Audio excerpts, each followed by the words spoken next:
Assalamualaikum warahmatullahi wabarakatuh. Perkenalkan, nama saya Umar Wirayuda dengan NPM 21031010055. Saya berasal dari Paralel A Grup C, praktikan dari Mbak Alrista. Di sini saya akan menjelaskan tentang praktikum modul 4, yaitu saya mendapatkan modul fermentasi asam cuka. Oke, pada bidang mikrobiologi, mikroorganisme dapat dipelajari struktur dan juga pemanfaatannya. Nah, mikroorganisme sendiri dapat digunakan sebagai pembuatan atau penghasil suatu produk. Nah, mikroba yang biasa digunakan dalam industri ini termasuk dalam bakteri dan fungi tingkat rendah, yaitu seperti Rapenin dan Khamir. Nah, fermentasi sendiri terdapat beberapa jenis. Salah satunya yaitu fermentasi pada keadaan aerob yang menghasilkan suatu produk, salah satunya berupa asam cuka. Nah, fermentasi asam cuka sendiri dapat diperoleh dari hasil oksidasi cairan yang mengandung alkohol, serta dibantu dengan bakteri-bakteri tertentu.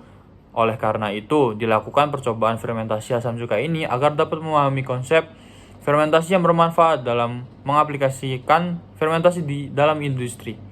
Nah, untuk modul kali ini terdapat 3 tujuan, yaitu yang pertama untuk mengetahui kadar asam cuka yang didapatkan dalam percobaan. Nah, di mana nanti pada prosedurnya nanti akan ada perhitungan kadar asam cuka yang produk hasil jadinya nanti.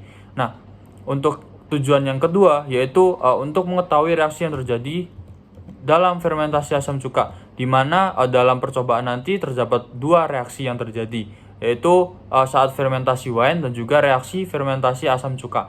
Nah, pada saat fermentasi wine, glukosa akan menghasilkan etanol dan gas karbon dioksida dengan bantuan Saccharomyces cerevisiae. Lalu saat fermentasi asam cuka akan ada reaksi di mana etanol dan oksigen akan menghasilkan produk berupa asam asetat dan air dengan bantuan Acerobacter aceti.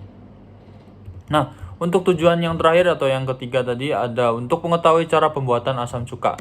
Nah, untuk prosedur pembuatan asam cuka sendiri, yang pertama yaitu kita menyiapkan bahan terlebih dahulu, yaitu berupa wine atau legen atau air kelapa. Nah, setelah disiapkan itu kita saring terlebih dahulu untuk dipisahkan residunya, dimana nanti hasil penyaringan ini akan diinkubasi selama waktu 1 minggu dengan penambahan Acetobacter aceti.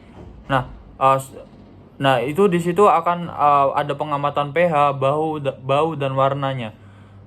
Nah, setelah diinkubasi selama 1 minggu itu akan menghasilkan produk berupa asam cuka, di mana pada hari ketujuhnya itu kita akan mengecek kandungan atau kadar konsentrasi asam cukanya, yaitu dengan cara kita titrasi dengan NaOH 0,1 N, dan didapatkan nanti kita akan dapat mengetahui kadar yang didapat. Mungkin cukup itu yang dapat saya sampaikan, kurang lebihnya mohon maaf. Wassalamualaikum warahmatullahi wabarakatuh.